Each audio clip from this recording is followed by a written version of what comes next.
ओम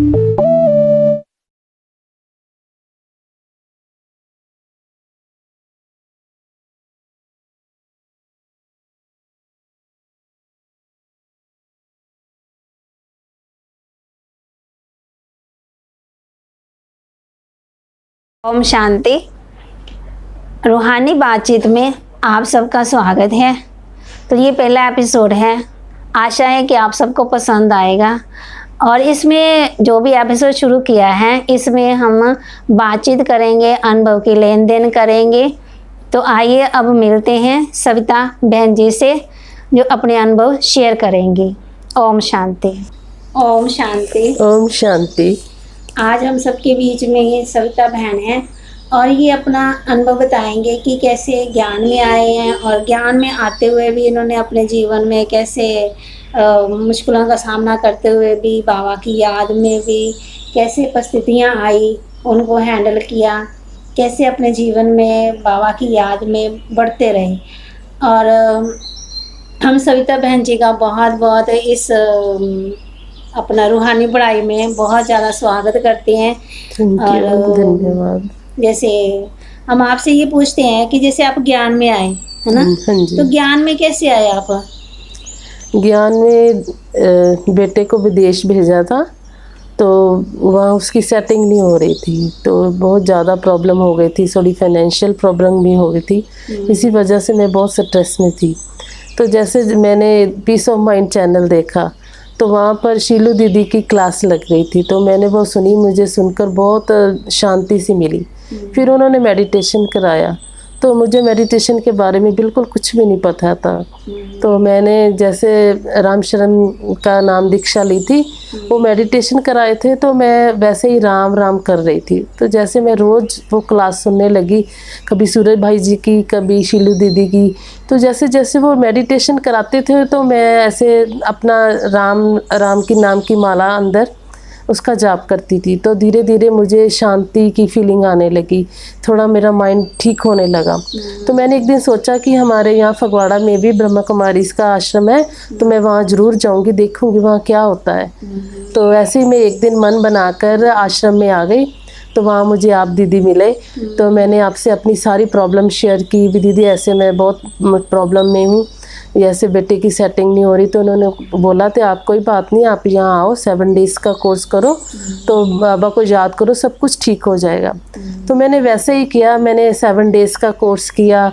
तो कोर्स करने के बाद धीरे धीरे मेडिटेशन सीखा। कि कोई भी सीनियर बहन होती थी, उनको पकड़ लेती थी भी आप मुझे मेडिटेशन सिखाओ, तो वो बहनें मुझे मेडिटेशन सिखाती थी और मुझे बहुत अच्छा लगने लगा।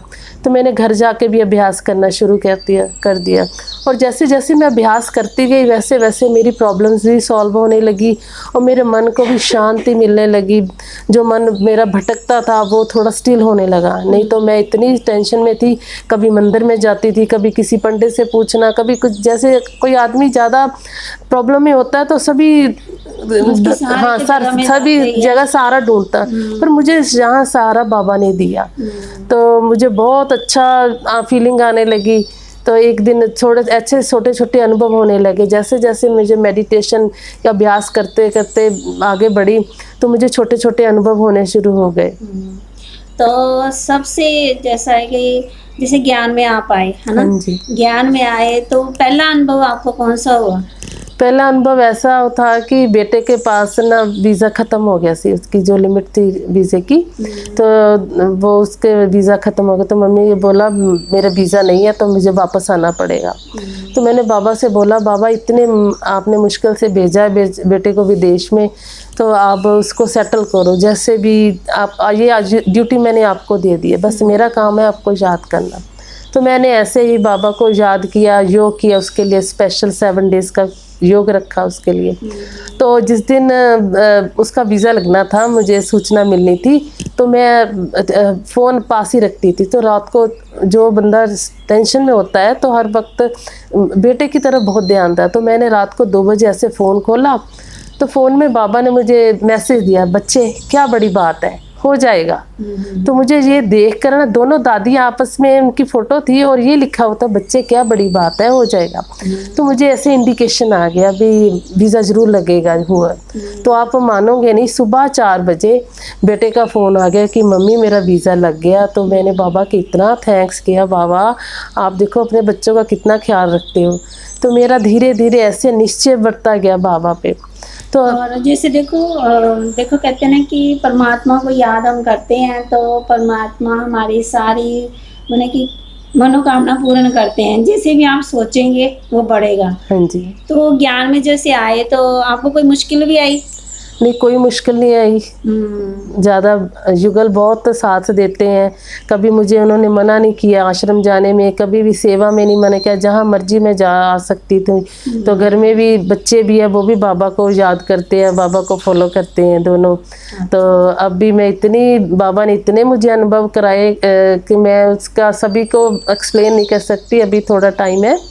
जैसे देखो वो कौन सा अनुभव है जो आपको बल देता है और आगे बढ़ाता है? कोई अनुभव जो आप दूसरों को बताना चाहें कि कैसे आप जीवन में आगे बढ़ सकते हो, मुश्किलों को हैंडल करते भी आगे बढ़ सकते हैं। तो वो कौन सा अनुभव है जो आपके जीवन में अभी तक भी आपको बल दे रहा है? वो एक बहुत ज़बरदस्त बाबा ने जो मुझे अनुभव कराया, वो ऐसे थी कि जो भी परिस्थितियाँ आई है वो बेटे की वजह से ही आई हैं। अगर बेटे को दुख ना आता तो मुझे भगवान ना मिलते। तो मैं तो उस आत्मा का बहुत थैंक यू करती हूँ कि उसने मुझे बाप से मिलाया। एक वक्त ऐसा आया कि जैसे उसकी बेटे की सेटिंग नहीं हो रही थी, तो हमें यहाँ से उसको पैसे भेजने पड़ते थे। तो हमारी फाइनेंशियल थोड़ी प्रॉब्लम हो गई थी कि हम पैसे नहीं भेज सकते थे। तो उसने आगे उसका वीज़ा लिमिट जो भी वो भी ख़त्म होने वाली थी। तो उसका फिर ऐसा ही हुआ कि वापस आने का भी अब भी आया कि अब भी आया, ऐसी सिचुएशन हो गई थी। तो ये मेरे जुगल के एक दोस्त थे, वो वहीं विदेश में रहते थे बेटे के पास। तो मैंने अपने जुगल से बात की, मैंने कहा आप उन भाई जी से बात करो कि थोड़ी सी हमारी हेल्प कर दो। तो वो बोल रहे नहीं मैं नहीं करूँगा, मुझे ऐसे शर्म आती है। तो मैंने कहा कोई बात नहीं, आप मुझे बताओ, मैं फ़ोन करूँगी। तो मैंने बाबा को याद करके उस आत्मा को फ़ोन लगाया। तो मैंने कहा भाई जी ऐसा है कि आप बेटा आपके पास है, तो ऐसे ऐसे प्रॉब्लम, आप हमारी हेल्प करो। तो आप मानोगे नहीं, जैसे बाबा की फ़ोटो पे लिखा है बच्चे चिंता मत करो मैं बैठा हूँ, तो उस आत्मा ने मुझे सेम वर्ड बोला बहन जी आप चिंता मत करो मैं बैठा हूँ, बस तुसी मेरे छड़ दो, मैं सब कुछ देख लांगी। तो देखो जैसे आजकल जो समय चल रहा है, हम आपस में कोई भी है, कोई मतलब नॉन बंदा जो पहले का जानता हो, जब भी हमारे कोई नियर रेस्ट भी हो तो हमें कोई ऐसे कोई पैसे नहीं देगा, 100 रुपया भी नहीं कोई किसी को देगा। पर देखो बाबा ने उस आत्मा से $6000 की मदद दिलाई बेटे को। तो आज ऐसा है कि उसके पैसे भी उतर गए और हम उस आत्मा का भी बहुत थैंक यू करते हैं। और बाबा का भी इतना देखो, इतनी ज़बरदस्त कि आज वो बच्चा PR हो गया है, पक्का हो गया, उसकी शादी भी हो गई। ये देखो बाबा ने मुझे फ्री में गिफ्ट दे दिए, पोता भी दे दिया। तो मैं बाबा की कितना थैंक यू, अब तो मुझे कुछ कहने की ज़रूरत ही नहीं है, मैं बस बाबा को बोलती बाबा बस मुझे अपना याद प्यार चाहिए, आपने इतना कुछ दे दिया है कि अब किसी चीज़ की कोई ख्वाहिश ही नहीं रही। कहने का भाव है कि परमात्मा के ऊपर पूरा निश्चय होना चाहिए, पूरा विश्वास, और निश्चय होगा तभी तो हम, निश्चय से ही हर काम होगा ना। बाप पर पूरा निश्चय होना चाहिए। देखो सरिता बहन ने पूरा बाप पर निश्चय किया, कोई भी अपनी प्रॉब्लम बाप पे आगे शेयर की। तो जब उन्होंने शेयर की है तो उनकी प्रॉब्लम का हल भी मिला कि बच्चे मैं बैठा हूँ तो चिंता मत कर, कोई भी है दिल की बात, बाबा को लेटर लिखना। तो आप जो भी नए भाई बहन हैं उनको आप क्या संदेश देना चाहोगे? यही कहना चाहूँगी कि जो भी हमारी परिस्थिति आती है वो जाएगी जरूर। अगर हमारे मन में निश्चय बुद्धि हम हैं, बाप पर पूरा निश्चय है, हमें सिर्फ अपना पूरा फोकस बाबा को याद करने में लगाना है, उस पर पूरा विश्वास रखना है, तो वो परिस्थिति जरूर जाएगी। तो वो जल्दी भी जाएगी और आगे आपको ऐसा अनुभव होने हो जाएंगे कि आपको कहने की बाबा को ज़रूरत ही नहीं पड़ेगी, बाबा ये करो वो करो। पहले मैं बहुत करती थी, पर अब तो बस मेरे को बाबा मेरा काम है आपको याद करना, ये घर आपका है, परिवार आपका है, आपने सब कुछ देखना है। तो ऐसे ही बाबा सब कुछ बहुत इजीली सब कुछ हो रहा है, बस बाबा का याद प्यार ही चाहिए, बस निश्चय बुद्धि विजयंती, ये सबसे बड़ी बात है। जैसे कहते हैं ना कि अगर आप भगवान का ध्यान करेंगी तो तो वो भगवान भी हाँ आपका ध्यान रखेगा, अगर आप भगवान को याद करेंगे तो वो भी आपको याद करेगा। याद तो करेगा। सविता बहन ने आप भगवान को जी को माना कि शिव बाबा का, जिसको हम प्यार से हम शिव बाबा बोलते हैं, वैसे तो हम कहते हैं भगवान जी, परमात्मा जी, वाहेगुरु जी, अल्लाह जी, तो उससे संबंध नहीं जोड़ पाते हैं। तो इन्होंने पहले सबसे संबंध जोड़ा और प्राप्ति भी हुई और स्नेह भी मिला, और जो इन्होंने चाहा वो पाया भी। ऐसे नहीं कि हम ज्ञान में आ गए हैं तो फट से हमें सब कुछ मिल जाएगा, फट से नहीं, उसके लिए मेहनत करनी पड़ेगी। जैसे आपने अच्छे मार्क्स लेने हैं तो उसके लिए मेहनत भी तो करनी पड़ेगी ना। ये थोड़ी कह देंगे भगवान जी आप कृपा कर दो, ये कर दो, वो कर दो। तो इन्होंने भी अपने जीवन में सफलता पाने के लिए, दूसरों को भी सफलता मिले, उनके कर्म श्रेष्ठ बने। आज इनका बेटा भी चलता है, बहू भी मानती है, घर वाले भी सहयोग देते हैं। तो वो कैसे? इनके बल से, इनके तप से, इनके सहयोग से, तो बाप पर इन्होंने निश्चय रखा। और आप कुछ कहना चाहो? यही कहूँगी कि बस अब समय बहुत कम है, आप भगवान के घर आओ, उन्हें जानो पहचानो, सच में बाप आया हुआ है।